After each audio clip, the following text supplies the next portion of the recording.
Добрый день, уважаемые дамы и господа, дорогие друзья крымско-татарского народа. Ассаляму алейкум, сайгылы татар халкының достары, урметлі ханымлар, вейфенделер. Я вас поприветствовал на родном, на крымско-татарском языке, и я думаю, вот такое приветствие на родном языке, оно позволит нам больше сблизиться, больше понимать друг друга. От имени лидера крымских татар Мустафы Джемилева и председателя Меджлиса крымско-татарского народа Рифата Чубарова хочу поприветствовать вас и поблагодарить за проявленный вами интерес к проблеме крымско-татарского народа. Хочу выразить благодарность всем странам, членам, которые поддержали резолюцию о положении с правами человека в Крыму, принятую Генеральной Ассамблеей ООН 19 декабря 2016 года. Крымско-татарский народ стал численным меньшинством на своей родине в результате целенаправленной политики ксенофобии и геноцида после аннексии Крыма России в 1783 году. А с начала оккупации Крыма России в 2014 году проводятся репрессии в отношении коренного народа Крыма. Открыты уголовные дела, систематически проводятся задержания, обыски, аресты, насильственно исчезают люди. 29 сентября 2016 года Верховный суд Российской Федерации запретил представительный орган крымских татар Меджлис крымско-татарского народа, назвав его экстремистской организацией. Таким образом, нарушил статьи 5, 18, 19 Декларации ООН о правах коренных народов на коллективное право крымских татар как коренного народа на управление их представительными институтами. Данными действиями Российская Федерация также грубо проигнорировала 22-й пункт рекомендаций 15-й сессии Постоянного форума ООН по вопросам коренных народов.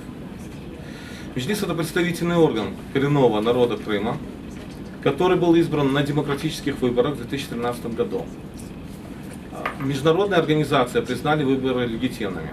Для того, чтобы было более полное представление, Меджлис крымско-татарского народа выбирается на Курултае.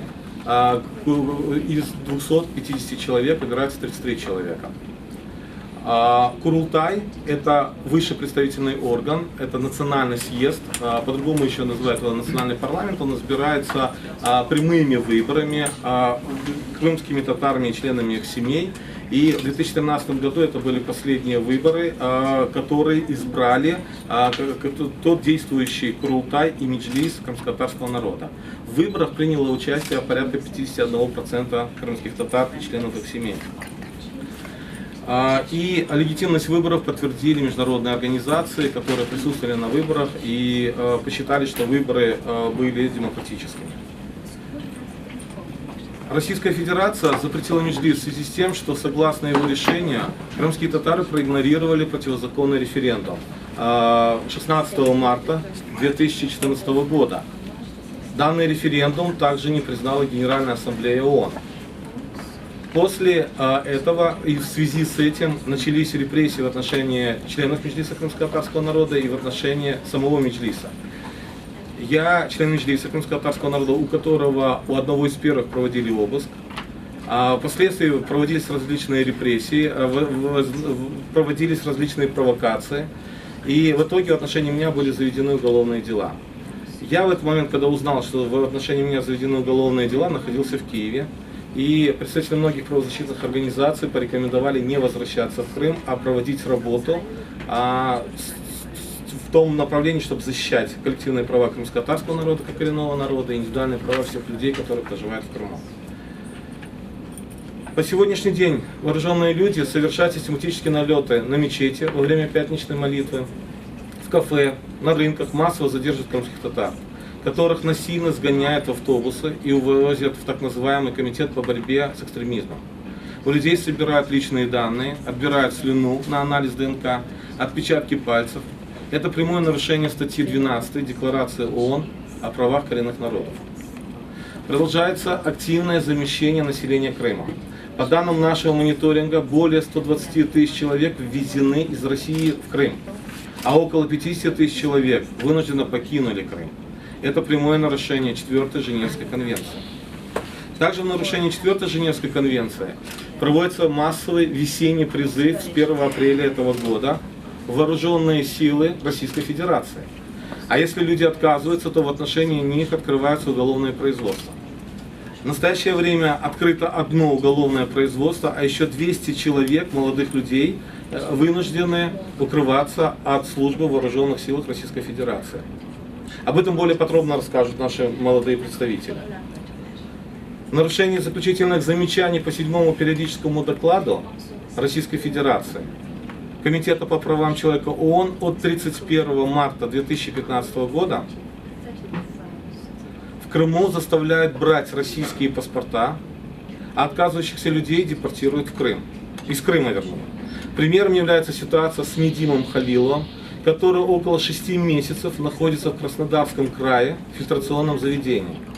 В знак протеста он держал голодовку, потерял около 30 килограммов веса, и только при нашей просьбе и по просьбе его родственников он прекратил эту голодовку. Мы постоянно стараемся находиться с ним в связи, но при всем том он до сих пор находится в этом фильтрационном заведении. В конце января и начале февраля 2017 года оккупационная власть начала репрессии уже в отношении адвокатов и юристов, которые занимаются защитой политических заключенных. И только благодаря активной поддержке многих из вас, представители международных правозащитных организаций, через 10 дней выпустили из-под стражи адвоката Эмиля Курбединова, в отношении которого было открыто административное производство. 25 мая 2016 года Эрвин Ибрагимов, член Совета Всемирного конгресса крымских татар, был похищен в Бахчисарае. Он не найден до настоящего времени. Случай с Эрвином Ибрагимовым является одним из 26 случаев пропавших без вести или похищенных крымских татар и украинцев. 12 человек были найдены мертвыми со зверскими пытками.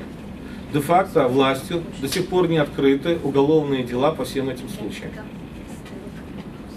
Совокупным эффектом этих ограничений в отношении гражданских свобод и других нарушений прав человека привело к созданию страха среди крымско-татарского народа, и люди все больше и больше чувствуют себя под угрозой.